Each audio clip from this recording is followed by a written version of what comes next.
Hello everyone, Drauglin here, and welcome back to the Edain mod, where today we're going to be ranking the heroes of Angmar. And like Lothlorien and Mordor, this is one of the largest hero rosters in the game. And oh, it's such a good hero roster. Possibly will beat Mordor's hero roster.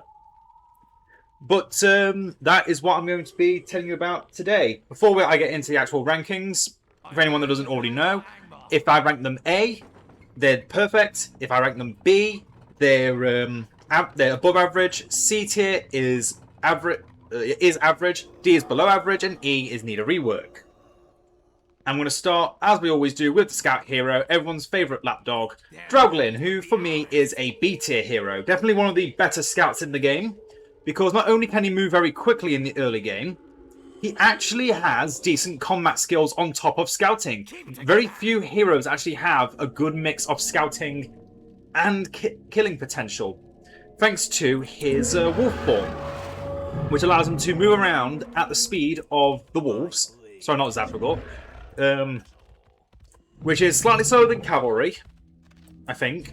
And it does have a timer, obviously. But during his wolf form, he also generates spell points, which is nice. You can actually see the amount change from the beginning, if anyone paid attention to it. And you also give him a bit of experience, so he's actually leveling up faster. He then can summon some wolves to his side to help in his fight. He can then make himself and his wolves, so his two summons from the Beastmaster, deal extra damage and armor to the target if they're nearby. So the target could be a building, could be a unit. Obviously, you want to target a building over a unit. You can see the ability's already worn off. You also have a blade step, which you can only use in human form, which can do medium damage at a short range. So it's similar to the daggers of the Noldor for Merry and Pippin, but it has to target an enemy. You can't just target anywhere and then it'll do the jump, which is fine because that means you're never going to miss. And if you hit a hero, it's stunned for 2 seconds. And then finally, you have the Razor Crescents, or if you're in Skin Changer form, again, I'm going to wait until we actually have the Skin Changer form, it changes it into an AoE Wolf Explosion attack, which does decent damage. The Razor Crescents, I think, are more reliable.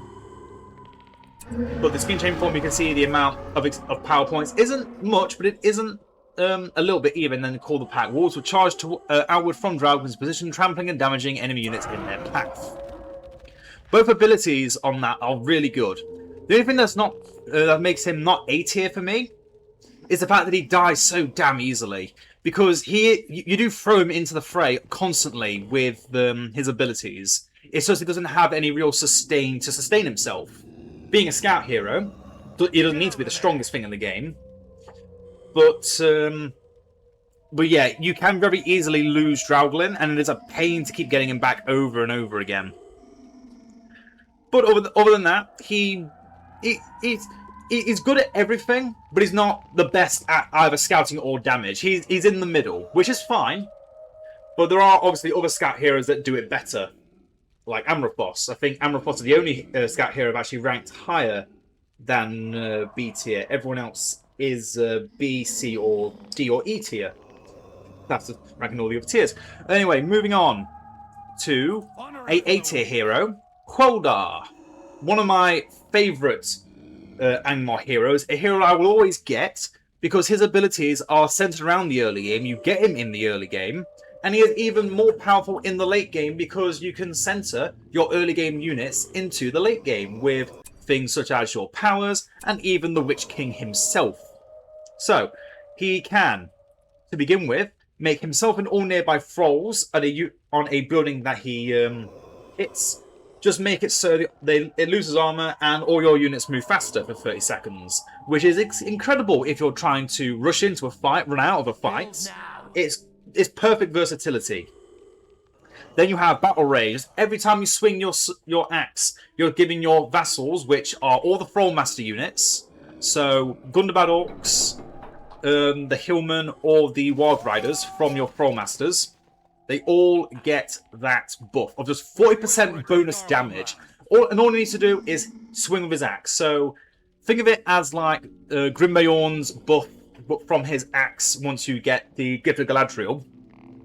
Except it's not only your Beornings, which are small single entities that are easily shot down, but these are units that can get massive amounts of buffs across the entire board. Just give them even more damage. On top of, if I had some Heluin villagers, incredible amounts of value. Then you have Bloodlust. Make it do twice as much and increase the range at level 5. So you're already just have him in the fight constantly. His health is decent. His damage is more than decent. And he will just always be valuable. And if you need to make him run away a bit, then that's fine, because your army will be stronger for those 10 seconds anyway. Then you have one of the real reasons he's A tier instead of just B tier. He has a summon, who also get value from the Raider's Frenzy and from Bloodlust. On Battle Rage even. Well, Bloodlust is also from Battle Rage. But we have the Bone Crushers of Rhudaur. They gain extra armor against towers, in addition to the regular effects of Raider's Frenzy, and 50% more damage than the other thralls by Battle Rage and Bloodlust. And then they slowly heal and regenerate fallen soldiers outside of combat. The fact that you can get this as a bonus from Ring Hero Witch King if you pick the thralls as your favoured faction of Angmar is great. These units are a elite tier unit on a very early hero. And then just the icing on top, the cherry on top of this beautiful hero, destroy a building. And Scorch the Earth. Scorch Earth Tactics. Which is not reduce the production of all nearby resource buildings. Oh wait, no. The selected building is destroyed and a patch of Scorch Earth is left behind, which is not... Okay, it's just a little bit of bad English. Which then reduces the production of all nearby resources and resource buildings. So you're destroying their economy, and if you use it on a very big building, you can't use it on citadels or outposts, but on a barracks, for example. No more recruitment. Think of it as Morgamir, or Mornamarth's ability from Rise of the Witch King Vanilla. Just do massive damage to a building, destroy it, kind of. This one just guarantees destruction. Really good hero. Really, really top of the list. Next, I'm going to go over the other two heroes that come from the Hall of the King's Men. We have Mornamarth, who for me is a C tier hero. He has got some good value to him. Like for example, getting more damage when there's more Men of Karn around him. And then can turn a unit of Men of Karn into a life battery for himself. But then we have some weird powers, and then another decent power. So we have make it so he does AoE damage, but also damages all Men of Karn near him. So that damage buff, you're going to be killing off your own men faster than your enemy will. But just buffing one hero to do slightly more damage. The Edict of Karn, however, is good. Reduce the cost of all Dark Dunedain units, or Men of Karn units, because you know they're not technically Dark Dunedain, by 25%. Include that with the other outpost building, which increases the recruitment speed. And the Men of Karn late game are really easy to get, cheaper, good. But to be fair, that is really all I do with Mornamarth. I get him to level 7, and then I don't care what he does, because level 10 is ally units in the area gain triple damage and movement speed, are invulnerable for 30 seconds, but after that they all die. He's never been a hero that I don't focus on this hero. I get him to level 7, and then I can get Men of Karn. But recently with Angmar, I've noticed the late game doesn't really come soon enough for Angmar. And the Men of Karn thralls, the thrall masters, they just do the job just as well, just as easily, and sometimes even better. He's not a bad hero, he's got good abilities, but the fact he has to debuff the Men of Karn, the units he gets buffs from, I don't know. I understand the premise of it being, you know, Karn is all about self-sacrifice for the Witch King's goals. But I feel like Mornamarth shouldn't be the one to do it. The Witch King has abilities that do stuff like that, but I'll go over that later. Yeah, I feel like the damaging Men of Karn as well could be, I don't know, reduced a bit. Because, yeah, But every strike also harms all men of Karndoom, giving their strength to Mornamarth. It's a risky gambit, because if he's not doing enough damage, and your enemy just has massive amounts of armor, if you don't run him away, if you don't notice he's not running away, then he's just killing your own army for you. Some enemies can really counter him. Anyway, enough to talk about him. Durmarth is another C tier hero, because he's, again, just a hero that I never really never really feel like I need to focus on. One of his forms is very hero-killery, with the Blade of the Enforcer being able to do more damage over and over again. He'll heal himself, and will be able to bleed out an enemy hero doing massive damage if he can hit an enemy. The thing is, though, it does, again, potentially whiff, because heroes can be powerful, and if he's trying to focus a hero and they just start running away, you have to notice that, stop it, or he's going to go in and die, because he is a bit squishy. He's a squishy boy. But he can also, for example, make enemies lose their armor. He can suffer less armor, but his attacks reduce the armor of enemies. So yeah, he's a very glass cannon hero killer.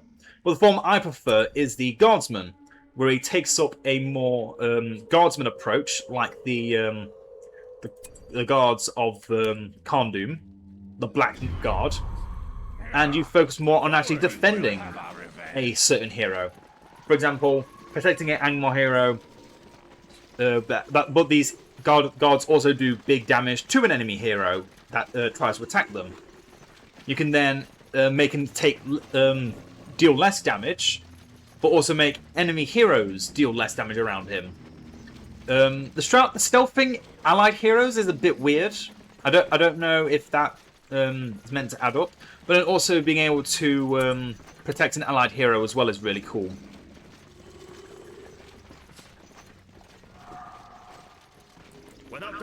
And yeah, that's pretty cool as well. Most part of that's from. But it also affects nearby black guards. Yeah, so that is a nice thing. Some of the abilities are a bit weird, I'll admit.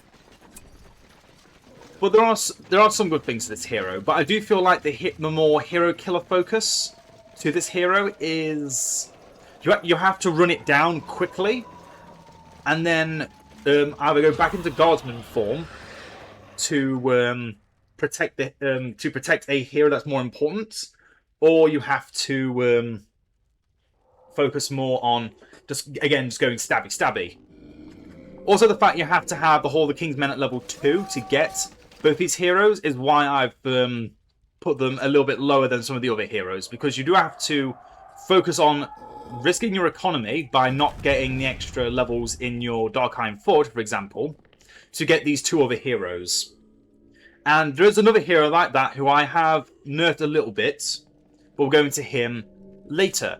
Next, I'm going to go over the other two heroes we get through the Temple of Twilight and the Barrow-wight Lair. So firstly, let's have a look at Gulzhar, who's been hiding up on the walls here. He is a C tier hero. He would have been B tier if this ability was what it was for like one map, where for some reason it was an AoE heal at like level 5. But he is still decent. It's just that some of them are a little bit... these two are a bit awkward. So he can summon some acolytes that do minor AoE poison damage, which is cool. But having them keep alive is another problem, because they are unfortunately very squishy looking guys, and they are constantly making this foul stink, which you will be able to tell from a mile away, and you can just shoot them down before they even do any real damage. But the point of keeping these dread carriers is for either spreading the plague to kill all of these acolytes on the map, to then do more damage, which is similar to the damage of Outbreak, or turn them into Barrow-wights, which again you could just get through the Barrow-wight Lair very quickly, very cheaply. And these Barrow-wights actually have the buffs from having a leveled up Barrow-wight crypt, while these ones do not when you turn them into Barrow-wights. Then he can teleport to selected Plague Bearers, but these are always going to be like in melee, unless you're purposely leaving them behind to do nothing, in which case they're kind of just being a bit invalid. The only other thing I can think of is just using it as a rush-in tool from when you are. This is it. I've broken the game. I don't know what I've done. I've broken the game. Over here. Okay, well, oh, there we go. But yeah, you can just turn those Barrow-wights into a larger poison, or you can turn them into Barrow-wights, which again don't have a very long lifespan. The choice is clear. Kind of similar to the original Barrow-wights of Battle Vanilla 2 Vanilla and Rise of the Witch King Vanilla, except they're a lot slower because unfortunately these are Angmar specific Barrow-wights, similar to the Barrow-wights of the Dark Swabs of Sauron. But again, you need to actually have the Acolytes alive. Every one of those Plague Bearers that dies is one less Barrow-wight, or one less extra ping of damage. And then he has Steel ability. Gulzhar gains a new ability depending on the chosen target, which has to be an enemy hero. And if you don't know the full list of abilities you can gain, you can look on the Edain mod wiki, the fandom page, and that will show you all of the different abilities you can get through Steel ability. But honestly, a lot of them don't fit Gulzhar's playstyle. He is a long-range, lightning zapping hero, basically a ranged hero that just doesn't have has a weird kit. I like the Plague Bearers. I like that you can explode them for damage. I like how you can turn them into Barrow-wights. It's not very strong. I built this hero because I like having him on the field doing zappy zaps. That's the cool thing. Otherwise, the fact you have to build a whole building which requires a very micro-intensive unit, and taking away from your other strong units, for example, just going all evil men, which works 90% of the time more than it does trying to use sorcerers. You can understand why this guy doesn't really, for me, doesn't tickle my fancy very much. Again, I make him because I like him. I like his design. I like his auto attacks. But his abilities, I often just throw him down, forget about him. I use one of his other two abilities here and forget there's nothing here. I never use this because I never see a reason to ever teleport into melee or use this at a certain range, because it does have a limit. You can't use it from an infinite range. You do have to have some... It is a close range ability, so unless you're running them away and having them do nothing else, then Wandering Soul is pointless. And the Steel ability is such a pain in the ass to use, because you want to target a hero. 2, you have to know what ability you want to gain, otherwise you're getting a useless ability. I'm not going to go over all of them, because my god, there are too many. But yeah, suffice to say, this ability is weak in general. And honestly, I can't think of anyone that's ever used the Steel ability power in-game. I can't think of a single person who just can, off the top of their head, know what to use and be good with it. Because, again, that also requires the AI, well, for me anyway, otherwise other players, if you play PvP, to actually keep making heroes. And some AI will just stop making heroes because they don't have the money for them, or whatever. But yeah, he's fun to use, don't get me wrong, but he doesn't, he's not got strength behind him. Then we come to Karsh, a much more preferred hero in my opinion, compared to Gulzhar. Also comes from a different building, the Barrow-wight lair, the White Lair. And he is A tier. I've already talked about how he is the best tank hero in the game, back when I was ranking the tanks, because, my god, he is still amazing. He's not the same Karsh that he was in Rise of the Witch King Vanilla, which is just make everyone slowly poison themselves to death. But he does just heal off of every attack he does, because he's a white, like all the other Barrow-wights. Enemies in his vicinity lose damage for 20 seconds, so even if they just get hit, run away, start shooting at him, that's not going to last for long. He gets one hit in, that's it. They're doing very little damage. And also, you can't really kill him, because he will just regain some of his health, and then after 25 seconds, he will have this ability active again. So, yeah. If you can't kill him, be ready to run away from Karsh. And he's also very hard to notice surrounded by other Barrow-wights. Let me just confirm and show you again what other Barrow-wights look like compared to Karsh.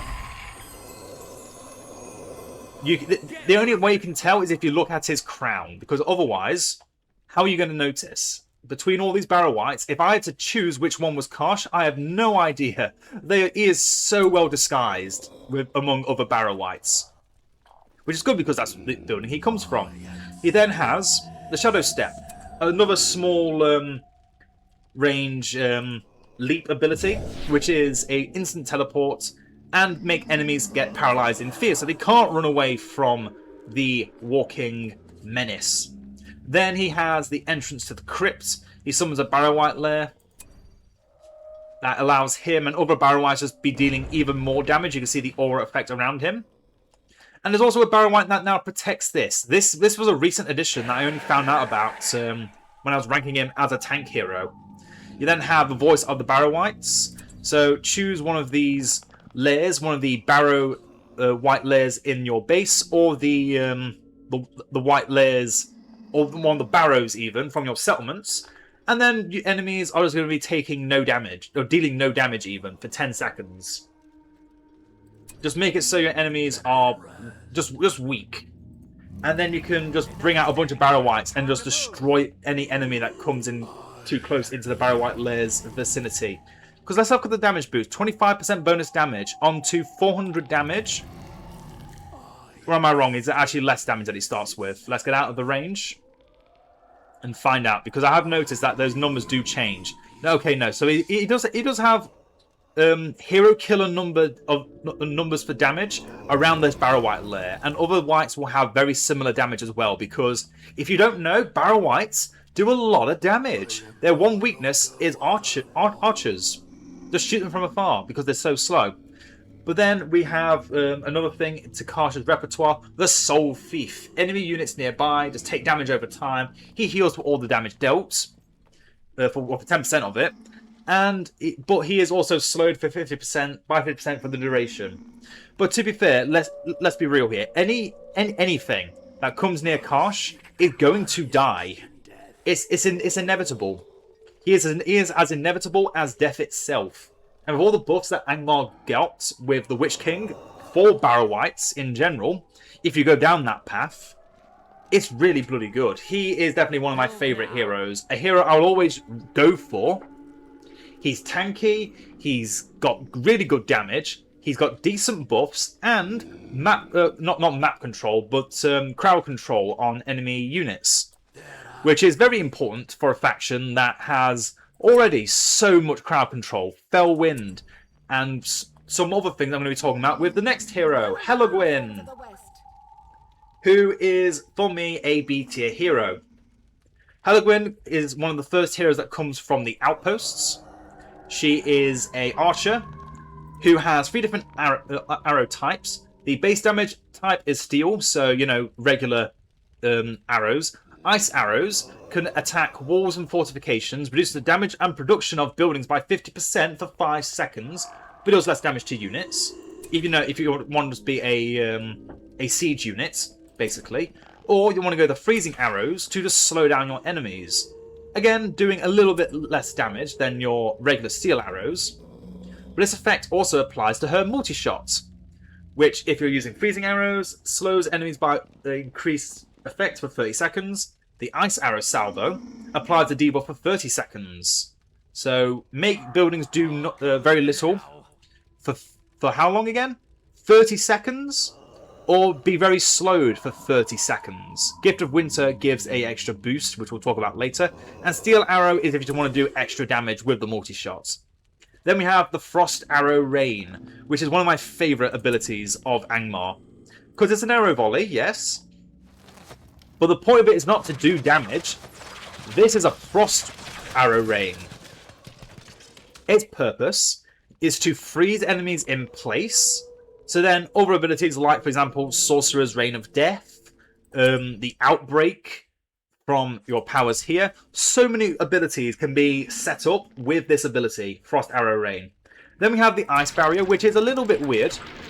You erect 3 little walls of ice that are meant to stop enemies from basically attacking your ranged location too much, because you're using it around your archers. But as you saw, as soon as Heluin used the ability, she started running around as well.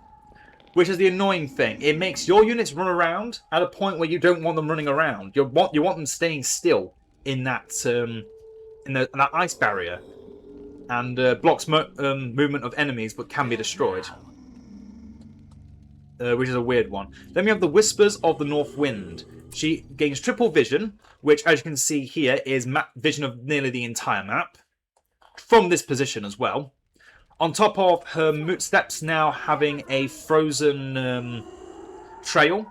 So she'll slow enemies that follow her path. So it's more of a runaway effect, ability than it is a running in ability, you know, because again, she's a ranged hero.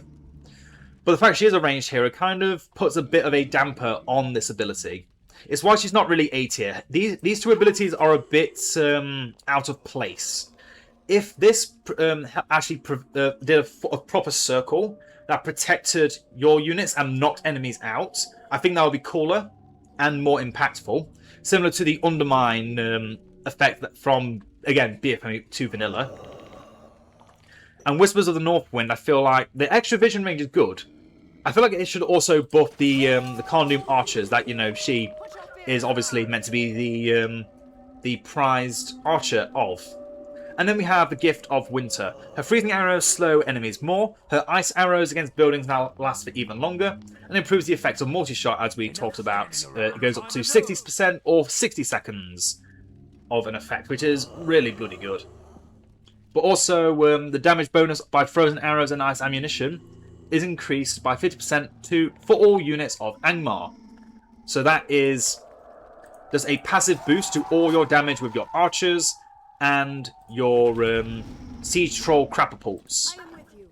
Which, yeah, that 50% bonus damage for having upgrades, which, granted, aren't cheap. Well, that one's cheap, but, you know, that requires you make siege and siege. But yeah, overall, a much better hero than the other hero you get through an outpost. The outpost I normally never make.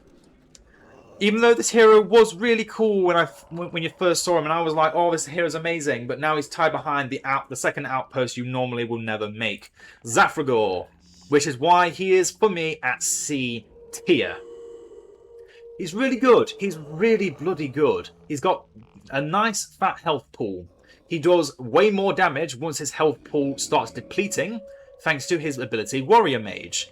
Once he loses more health, because all his abilities cost health, by the way, the amount of health that gets taken through those spells is reduced, but their damage is reduced. But you also gain more damage for your auto attack. So you want to be starting off being big, explosive damage with things like Devastating Strike, which is a mini AoE effect around him, kind of similar to the... it's around the same area as the Lightning Storm of Saruman. But, you know, in melee range, just with his sword. Then you have Fanaticism. Just deal more damage with your abilities, but it costs more health. Which obviously doesn't take into account that you do lose some of that effect from the fact that Warrior Mage exists. Because, yeah, you do no damage and lose no life when you are below 25% health with your abilities. The knockback's still good. But then we have Slaughtering Stride. It costs 1% of Zaphragor's maximum health per second. He moves faster, sweeping enemies away and constantly damages them. Obviously, the sweeping away bit is the main thing there. Obviously, also Fanaticism. I love that animation. But then Slaughtering Stride is...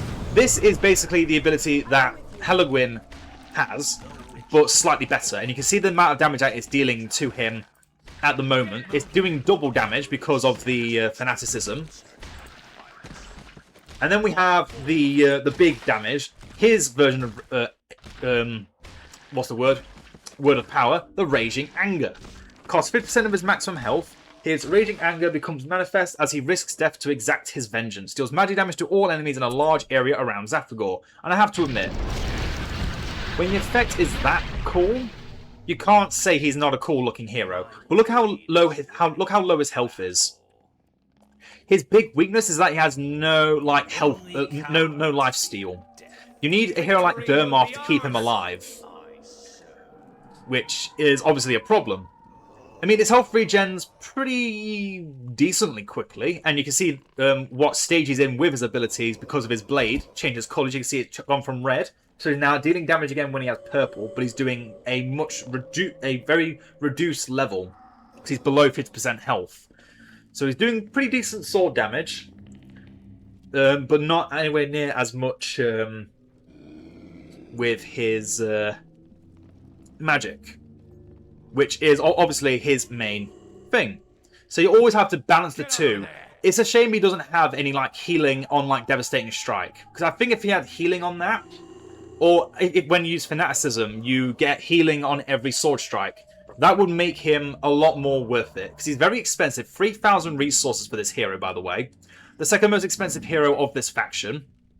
And you have to have not only an outpost, but you have to forsake the better buff of Men of Karndoom recruiting faster, on top of Heluin, who is a much more impactful control character with her constantly debuffing enemies' speed, just doing massive damage with multi-shot, and also initiating with abilities like Frost Arrow Rain, just disabling buildings and units in its area for a decent amount of time.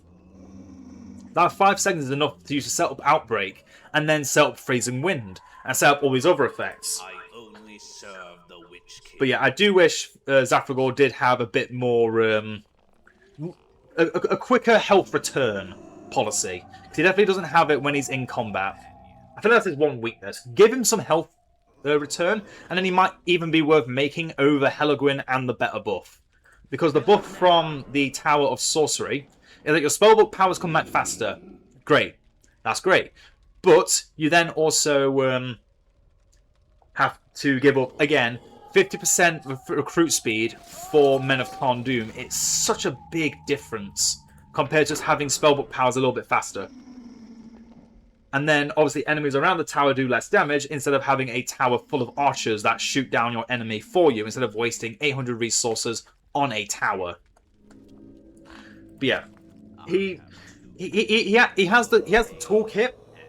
Give him lifesteal, and yeah, he might even be worth getting over Heluin and better Men of Karndoom. Ugh, sniffles. Anyway, final hero, the Witch King of Angmar. And who better to lead Angmar than an A-tier hero? He is amazing. Not only because of what happened to his ability to just give one part of your faction a big buff, but the fact that he himself has also been given some very powerful abilities just at base. I can't remember what the Witch King had back before this change.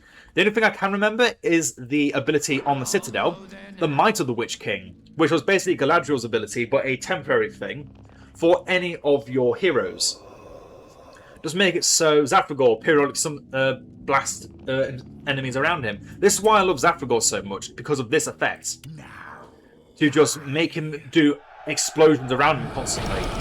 Like, that is so cool looking. But it requires a level 10 power on top of getting a second outpost, because I'm never building Zaphragor over Heluin. Honestly, I never will. Mornamarth gives Men of Karndoom as a radius extra armor, so you don't die as much. That's cool. Gulzhar's spells come back quicker, which they already come back quicker thanks to the Might of the Iron Crown. And all this other stuff, which I'm not going to go over because I'm talking about the Witch King.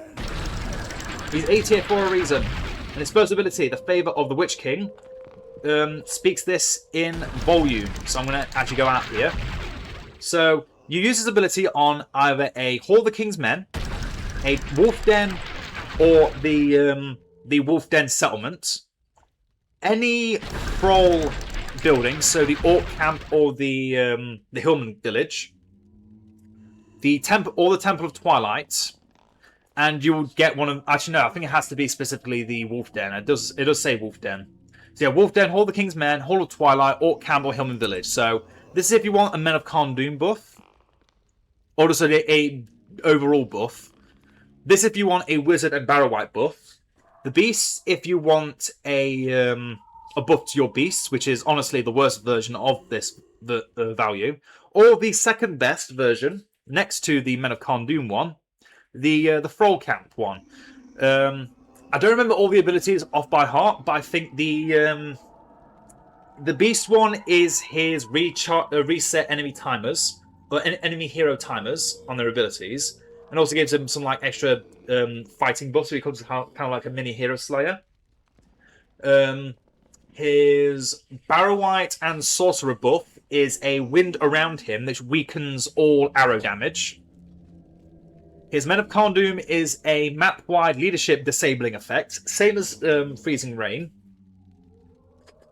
but on a like 30-second cooldown timer. And Heluin Village or Orc camps, it gives you a larger AoE, but also do damage to all nearby enemies. I'm just going to choose the Men of Karndoom because it's faster to do, and I like the cyan colour here. So yeah, as I said, you have the Hour of Blades, enemy units all over the map, lose experience, or you lose all experience for 30 seconds and gain experience slower. Definitely the best ability out of all of them because it's map-wide. Not only are they affecting the enemies you're fighting in battle, it could be affecting two other factions fighting on the entire other side of the map, for example. Next up, we have the Worthy and the Unworthy. Allied units in the target area briefly gain bonus experience, but lose armor.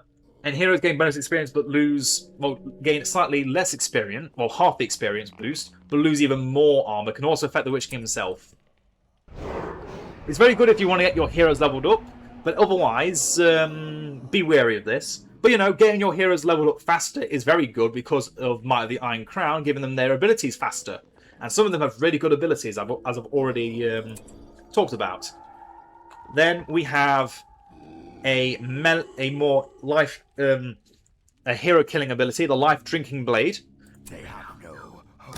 So small pushing in effect on top of his blade now being his main weapon instead of his Morning Star. This is actually the Morning Star, not the flail, like the other Witch King.